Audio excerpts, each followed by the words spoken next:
Gente, como destacar-se numa sociedade como hoje? Claro, tem que estudar, trabalhar, se dedicar, persistir. E evidentemente, quem se destaca desperta também os olhares mais curiosos, para não dizermos em inveja, quem sabe. E este livro aqui denota bem o que significa isso quando o seu tio, o professor de tentação, Cartas de um Diabo a Seu Aprendiz, envia seu sobrinho que está na escola aprendendo o dever, a prática das tentações. Então ele envia 31 cartas, de acordo com esse livro. Esse livro foi escrito em 1941 pelo mesmo autor de As Crônicas de Nárnia, C.S. Lewis, e é sensacional, imperdível. Esse livro aqui é uma sátira, obviamente, escrita durante a Segunda Guerra. É importante saber desse detalhe, que ele diz que a guerra não é tão interessante para nós, nós, diabo, mal danado, que é o tio, o professor, Vermelindo, que é o sobrinho, o aprendiz, e ele trata o ser humano de paciente, e o inimigo, Deus.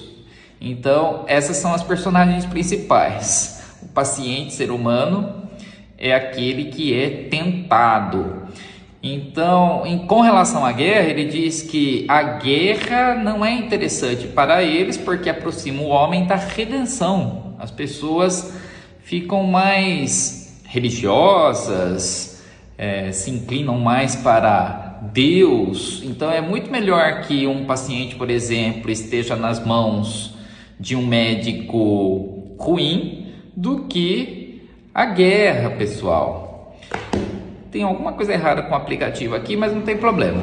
Pessoal, entre outras situações, por exemplo, diante das orações, o que eles devem fazer? Desviar o foco do seu paciente, fazer com que ele pense em outras coisas.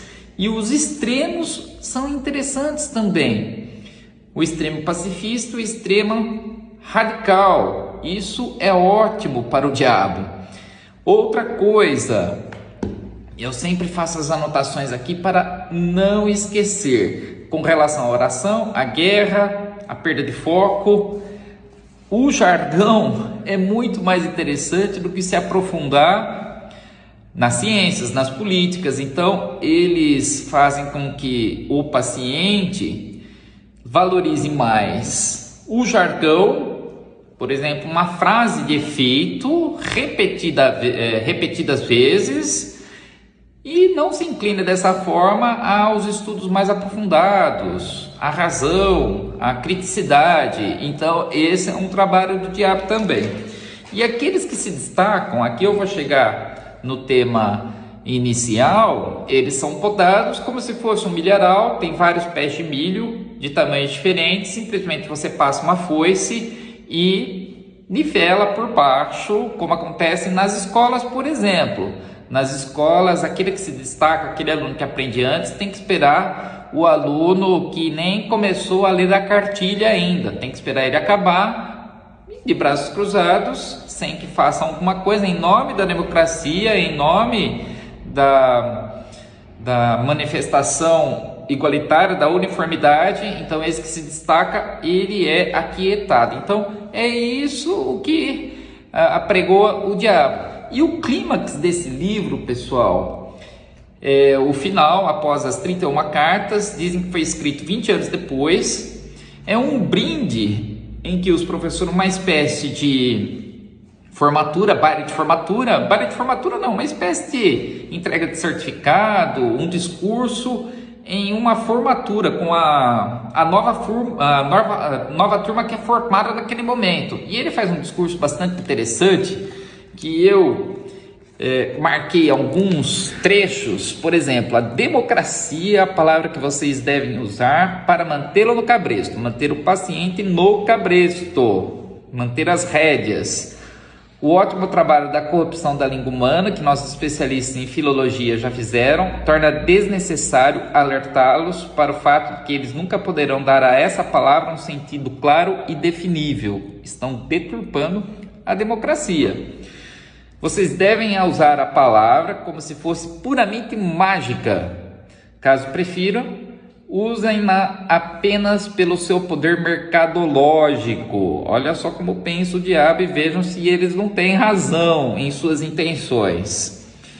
Especialmente aqueles homens que estiverem manipulando, consequentemente vocês podem usar a palavra democracia para sancionar o mais degradante e também o menos apreciável de todos os sentimentos humanos.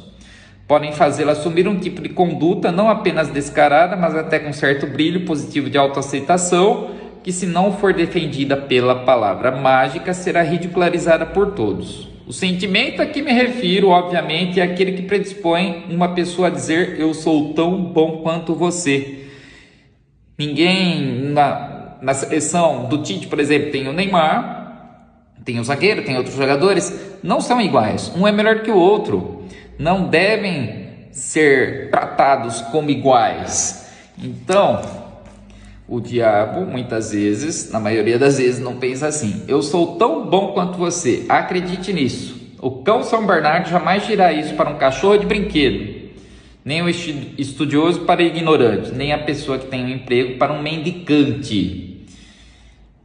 Então, pessoal, isso não tem direito de ser diferentes, o ser humano. É antidemocrático. Sob a influência desse encantamento, que são de um modo ou de outro inferiores, podem se dedicar de forma mais intensa e com mais sucesso do que nunca puxar para baixo todo o restante do mundo, trazendo-os ao seu próprio nível. E não é lindo ver como a democracia, no sentido mágico, está agora fazendo para nós todo o trabalho outrora feito pelas ditaduras mais antigas e pelos mesmos métodos, pessoal. Isso aqui é demais. Leiam, apreciem e destaquem-se. E cuidado com as tentações.